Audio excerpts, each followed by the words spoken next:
لله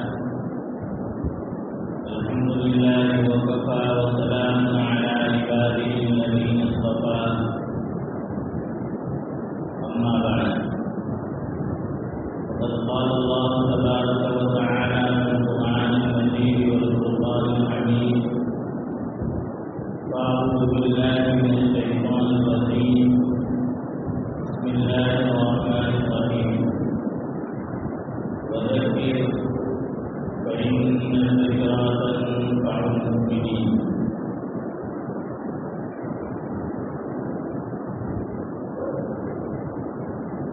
اے دعا خدا سے خصوصی کرم کرے، اے دعا خدا سے خصوصی کرم کرے، ہم جو باتیں بھی سنیں ان پر اثر کرے۔ دین کی ساری کی باتیں قابل قدر سلام، دین کی ساری کی باتیں قابل قدر سلام، ہم جو باتیں بھی سنیں ان کی قدر کریں۔ بزرگان محترم، تقریباً 6 سال کے بعد پھر آپ کے درمیان میں حاضری ہوئی۔ امید ہے آپ کو حضرات خیر و عافیت سے ہوں گے۔ اللہ تبارک و تعالیٰ آپ تمام حضرات کو خوش و خرم کریں۔ اللہ تبارک و تعالیٰ میری اور آپ کی زندگی میں ایمان، عافیت اور نیک اعمال کے ساتھ کو برکت نصیب کریں۔ آمین۔ یہ میرا پہلا سفر ہے کہ جس میں سامنے استاد مرحوم جس مسجد کے ثابت امام و خطیب حضرت قاری عبدالحق صاحب دیوان صوفی لاجپوری کو میں نہیں پایا، ورنہ حضرت ہمیشہ سب سے اول میں تشریف فرما ہوتے تھے۔ اللہ تبارک و تعالیٰ نے استاد مرحوم کو جن گناہ و صفات سے متصف فرمایا تھا، نوازا تھا، ان میں ایک اہم وصف اور خوبی تھی چھوٹوں کی حوصلہ افزائی کرنا۔ بڑی اہم خوبی اور اس کا مشاہدہ میں نے بار بار کیا۔ مسجد کی امامت دینی اعتبار سے بہت بڑی خدمت ہے۔ جو امام مسجد کے مصلی پر کھڑا ہو کر نماز پڑھاتا ہے اس کو حضرت نبی کریم صلی اللہ علیہ وسلم کا نائب کہا جاتا ہے۔ علماء نے اس پر بحث کی ہے کہ مسجد کا درجہ بڑا ہے یا امام کا درجہ بڑا ہے۔ تو فیصلہ یہ کیا ہے کہ مؤذن سے امام کا درجہ بڑا ہے۔ حالانکہ مؤذن صلاۃ لگاتا ہے، آواز لگاتا ہے کہ حی علی الصلاۃ، حی علی الفلاح، آؤ نماز کی طرف، آؤ کامیابی کی طرف۔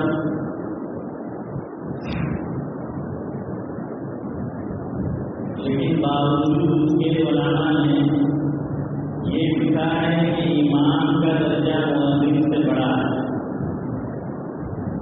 اور اس کی ایک دلیل یہ تھی کہ حضرت نبی کریم صلی اللہ علیہ وسلم سے بچے کے کان میں اذان پڑھنا تو ثابت ہے۔ اسلام میں مجھے اور آپ کو یہ تعلیم دی کہ جب بچہ پیدا ہو، لڑکا ہو یا لڑکی، تو سب سے پہلا جو کام مجھے اور آپ کو کرنا چاہیے اور کرنا ہے وہ بچے کے میرے نام میں اذان پڑھنا ہے اور ان کے نام میں اقامت دینا ہے، اور یہ عمل پیدائش کے ساتھ ہی جتنا جلدی سے جلدی ہو سکے انجام دینا ہے، کرنا ہے۔ اسی لیے وہ کہانی لکھا ہے اور فتاوا رحیمیہ کے اندر فقیر العصر سید السادات صاحب مفتی اعظم حضرت مولانا مفتی عبدالرحیم صاحب لاشپوری نور اللہ مرتبہ نے یہ تحریر فرمایا ہے، جس کا خلاصہ یہ ہے کہ اگر بچے کے کان میں اذان پڑھنے والا کوئی مرد موجود نہ ہو تو عورت بھی یہ عمل انجام دے سکتی ہے۔ حالانکہ نماز کے لیے جو اذان پڑھی جاتی ہے اور نماز سے پہلے جو اقامت کہی جاتی ہے، عورت اس پہلے کو انجام نہیں دے سکتی، بلکہ وہ کہا نہیں لکھا کہ اگر عورت یہ کام جانے انجانے میں کر دے کہ اذان پڑھے نماز کے لیے یا تکبیر کہہ دے تو اس کا ارادہ کیا جائے گا، اس کو لوٹایا جائے گا۔ لیکن بچے کے کان میں جو اذان پڑھی جاتی ہے تو وہ اگر عورت نے پڑھی ہے تو قابل ارادہ نہیں ہے، اس کو لوٹانے کی ضرورت نہیں ہے۔ کیوں؟ نماز کے لیے جو اذان پڑھی جاتی ہے وہ غائبین کو مسجد میں بلانا ہے کہ مسجد میں آ جاؤ، اور جو اقامت پڑھی جاتی ہے وہ حاضرین کو یہ بتانا ہے کہ اب سبھی مکمل کر دو، نماز پڑھی ہو رہی ہے۔ اذان غائبین کے لیے ہے اور اقامت حاضرین کے لیے، اور اذان سے مقصود اعلان ہے کہ جتنا دور تک آواز جا سکے اس کو پہنچاؤ۔ اسی لیے جب یہ مائی کا نظام نہیں تھا تو ہمارے بڑے لوگوں نے قاری صاحب موجود ہے دامت بلکہ عالیہ شاید انہوں نے دیکھا ہو کہ اوپر چڑھا جاتا ہے مینارے پر اور بالکل اوپر جا کر اذان پڑھی جاتی، کیوں؟ اوپر سے جو آواز لگائی جائے گی تو وہ دور تک پہنچے گی، ہوا کی لہریں اس کو اپنے ساتھ لے جائے گی، اور اذان مؤذن بالکل اس کا چہرہ سیدھا رہے گا جب اذان پڑھے گا، لیکن حی علی الصلاۃ اور حی علی الفلاح میں چہرہ گھمائے گا اسی لیے تاکہ اس طرف جو لوگ رہ رہے ہیں موجود ہے اس تک کی آواز اور اسی طرف جو لوگ ہیں ان تک یہ آواز پہنچے۔ لیکن بچے کے کان میں جو اذان پڑھی جاتی ہے اس میں مقصود اعلان نہیں ہے، اس سے مقصود اس کے دل و دماغ پر اس کی تفصیل ابھی کوئی ہے، کچھ لکھا نہیں ہے، وہ قاری گزار ہے جو بات سب سے پہلے اس کے کان میں پہنچانی ہے وہ اللہ کی توحید اور رسول اللہ کی ساتھ، اور اس کے بعد حی علی الصلاۃ و حی علی الفلاح ہے، اور انتقال سے پہلے جب ایک مسلمان مرد ہو یا عورت ہمیں ایسا محسوس ہونے لگے کہ اب یہ دنیا سے جانے کے قریب ہے تو اس کے سامنے بیٹھ کر اس کو ترغیب دی جائے، اس کو مجبور نہیں کرنا ہے کہ تو کلمہ پڑھ، اور یہ بات بھی یاد رکھے کلمہ پڑھنا ضروری نہیں ہے، ذکر اللہ پر مشتمل کوئی بھی کلمہ، مثال کے طور پر اس کے منہ سے نکلا اللہ رحمان یا رحیم یا کریم، حضرت شیخ الحدیث مولانا محمد زکریا صاحب نور اللہ مرتضی کے حالات میں لکھا ہے، اس کا مضمون یہ ہے کہ حضرت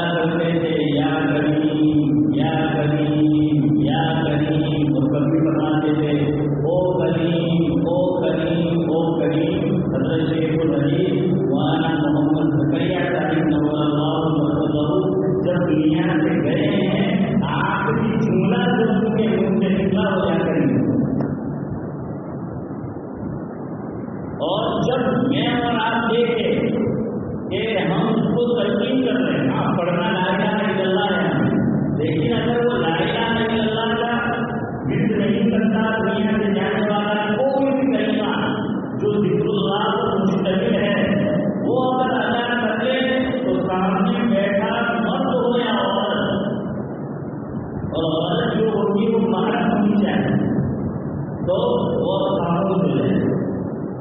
کیوں مقصد حاصل ہو گیا؟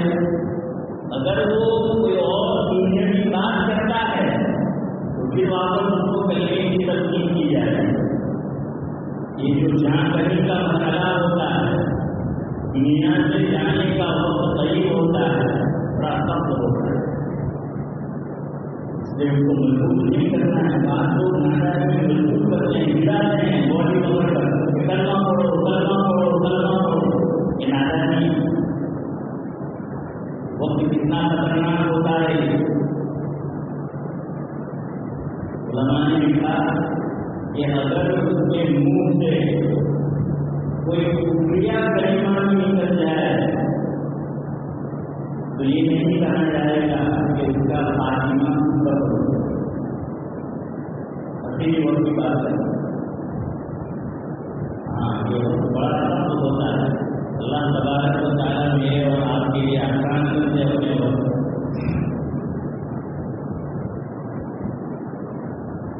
دعا کرتے رہنا ہے کہ نزاع کے وقت میرا اور آپ کا ایمان سلامت ہے. خطیب محمد حضرت مولانا ابرار احمد صاحب ملتی رحمۃ اللہ علیہ ایک دعائی بار بار پڑھا کرتے جو دعائیہ کلمات پر مشتمل ہے. یا رب جسم میں جب تک کہ میری جان رہے، یا رب جسم میں جب تک کہ میری جان رہے کچھ تو صدقے تیرے محبوب کے قربان رہے. کچھ رہے یا نہ رہے یہ دعا ہے میری. کچھ رہے یا نہ رہے یہ دعا ہے میری. نزاع کے وقت سلامت میرا ایمان. آمین. یوں کہہ دیجیے کہ نزاع کے وقت سلامت ہمارا ایمان ہے. آمین کے. اور کلمے کی جو تسلیم کرنی ہے اس میں بھی یاد رکھو. علماء نے لکھا ہے کہ پورے کلمے کی تسلیم نہیں کرنی بلکہ کلمے کا پہلا جو اول کلمہ ہے اس کے دو جملے. ایک میں توحید کا اقرار، دوسرے میں رسالت کی شہادت. لا الہ الا اللہ ایک جملے. اس میں ہم نے توحید کا اقرار کیا ہے اور دوسرا جو ہے محمد رسول اللہ کہ ہم نے رسالت کی گواہی دی. لیکن جب جان کرنے کا عالم ہو تو اس وقت لا الہ الا اللہ حدیث پاک میں بھی آیا ہے لقنوا موتاکم بقول لا الہ الا اللہ.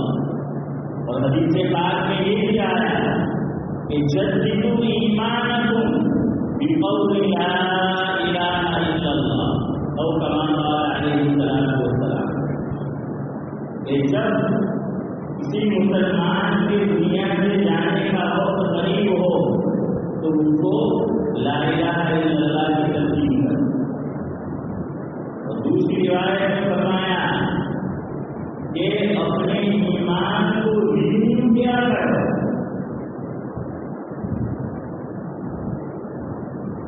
اور رینیو کسے کرنا ہے؟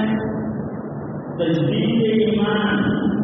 ایمان کی تجدید کیا کرو اسے کرنا ہے. فرمایا لا الہ الا اللہ کے ذریعے.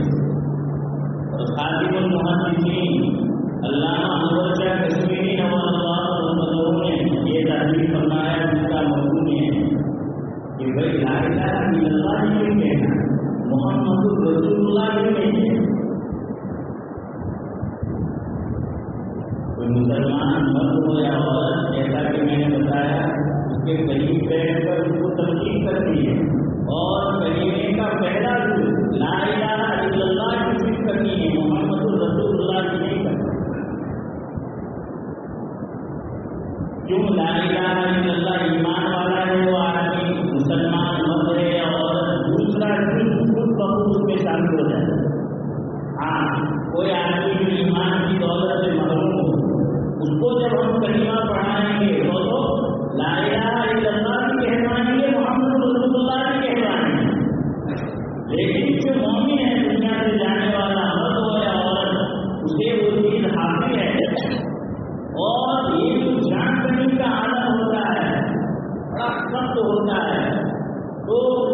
یہ کلمے کا پہلا دن صرف یہ چاہا جا رہا ہے کہ وہ ادا کرنے تاکہ آسانی سے پہلا دن بھی ادا ہو جائے. اور علماء نے یہ لکھا ہے کہ حروف جو ہیں الف سے لے کر یہاں تک جسے ہم حروف کے تبجی کہتے ہیں وہ دو قسم کے، ایک نقطے والے حروف ہیں اور دوسرے بغیر نقطے والے حروف. جو حروف نقطے والے ہیں اس کی ادائیگی بمقابلہ ان حروف کے کہ جو نقطے والے نہیں ہیں مشکل. جب دونوں کا تقابل ہوگا تو آپ دیکھ لیجیے کہ جن حروف پر نقطے نہیں ہیں اس کی ادائیگی آسان ہے. اللہ تبارک و تعالیٰ نے لا الہ الا اللہ کوئی لیٹر اس میں ایسا نہیں رکھا کہ جو نقطے والا. اور علماء نے ایک نقطہ اس میں یہ بھی لکھا کہ اگر غور کرو تو مجھے اور آپ کو یہ بتایا گیا کہ اللہ تبارک و تعالیٰ کو اپنی توحید میں شرکت گوا رہے ہیں. یہاں تک کہ نقطے والے حروف بھی گوا نہیں ہے کہ کوئی لیٹر ایسا نہیں رکھا کہ جو نقطے والا ہو. کہتے ہیں کہ جیسے مرد اگر غیرت مند ہو اسے اپنی بیوی کی شراکت کسی اور سے منظور نہیں ہوتی. مرد سب کچھ برداشت کر سکتا ہے لیکن اس کی گھر والی اللہ نہ کرے اللہ نہ کرے کسی اور کے ساتھ آنکھ لڑاتی ہے اور اس کے اندر کسی کو شریک کرتی ہے جو اس کا حق ہے شریعت نے دیا ہے تو یہ اس کو منظور نہیں ہے. ٹھیک اسی طریقے سے اللہ تبارک و تعالیٰ کو بھی اپنی توحید کے اندر کسی کی شرکت منظور نہیں. لا الہ الا اللہ رکھا تھا کہ آسانی کے ساتھ جو دنیا سے جانے والا ہے اس کے منہ سے ادھر ادا ہو جائے. تو یاد رکھو یہ جو مرتے وقت دنیا سے جا رہا ہے ہم کہیں کی تبدیل کرتے ہیں اس لیے نہیں کہ کلمہ پڑھے گا تو اس کا تعلق اب ایمان اور قدرت سے ہے، اس کو تو ایمان حاصل ہے. اور آپ ذرا غور کریں بہت سے لوگ ایسے ہوتے ہیں ہم نے سنا بھی ہے آپ نے دیکھا بھی ہوگا کہ سونے کے لیے گئے اور پھر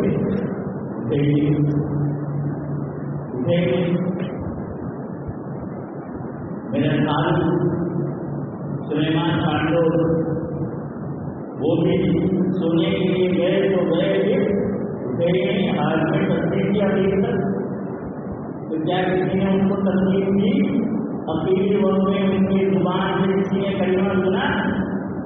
ارے بھائی یہ دولت تو حاصل ہے اس کے دل میں ایمان ہے. سونے کی حالت میں جو دنیا سے چلا گیا تو یوں نہیں کہیں گے کہ ایمان پر خاتمہ نہیں ہوا، نہیں اس کا ایمان پر خاتمہ ہوا. ایمان اس کے قلب و جگر میں موجود ہے. اللہ بچائے. حضور اکرم صلی اللہ علیہ وسلم نے جن چیزوں سے پناہ جاری ہے ان میں ایک چیز ایکسیڈنٹ کی موت ہے، اچانک کی موت ہے، حادثے کی موت ہے. حضور نے اس سے پناہ جاری ہے. مجھے اور آپ کو بھی سکھایا کہ ایمان والوں تم بھی اچانک کی موت سے، حادثے کی موت سے، ایکسیڈنٹ کی موت سے، گر کر مرنے کی موت سے، ٹکر مرنے کی موت سے، چل کر مرنے کی موت سے، ڈوب کر مرنے کی موت سے، ایکسیڈنٹ کی موت سے، زہریلے جانوروں کے کاٹ لینے کی موت سے، یہ جو اچانک موت واقع ہو جاتی ہے تم اللہ سے پناہ چاہو. یہ کیوں وقت نہیں ہے ورنہ میں اس کو بولتا. بہرحال آپ کو بتانا یہ ہے کہ اس وقت کے ایکسیڈنٹ میں آدمی اچانک انتقال کر جاتا ہے، کلمہ نہیں پڑھ پاتا. کیا ہم یہ کہیں گے کہ ایمان پر خاتمہ نہیں ہوا؟ نہیں، ایمان پر ہوا. بلکہ اب یہاں شریعت دوسرا پہ کہ ایسی موت سے پناہ جاری ہے آ جائے وہ اخروی اعتبار سے صحیح ہے. پھر یہ کلمہ کیوں کہلوایا گیا اور صرف لا الہ الا اللہ کی محمد رسول اللہ کیوں نہیں؟ تو اللہ محمد کشمیری رحمۃ اللہ علیہ نے اس کا جواب یہ لکھا ہے کہ حدیث پاک میں ہے ترمذی شریف کی روایت ہے افضل ذکر لا الہ الا اللہ. تو یہ یہاں پر ذکر کا مطالبہ ہے کہ بھائی سب سے افضل ذکر اللہ میں لا الہ الا اللہ ہے. تو دنیا سے جانے والا لا الہ الا اللہ کہتے ہوئے جائے کہ ایمان اور کفر کی بات نہیں ہے کہ کلمہ اسے پڑھوایا جا رہا ہے بلکہ یہ ذکر پر بننے کی فضیلت ہے اور سب سے افضل ذکر لا الہ الا اللہ. اور اسی لیے اگر لا الہ الا اللہ کی جگہ کوئی اور کلمہ ذکر اللہ پر مستقل نکل گیا مفتی حاصل ہے. بہرحال بات یہاں سے چلی تھی. حضرت امام صاحب رحمۃ اللہ علیہ ہمارے درمیان میں رہی ہے. اللہ تعالیٰ ان کے درجات کو بلند کرے. اس بات اور امامت کے تعلق سے کہنے کی وقت نہیں ہے. یاد زندہ صحبت باقی گفتگو اس کو ختم کرتا ہوں کہ بات باقی ہے باغبان نہ رہا. بات باقی ہے باغبان نہ رہا اور گنوں کا پاسمان نہ رہا. کارواں کا سفر تو جاری ہے مگر کارواں کا سفر تو جاری ہے مگر آئے افسوس نیند کارواں. سبحان اللہ سبحان اللہ.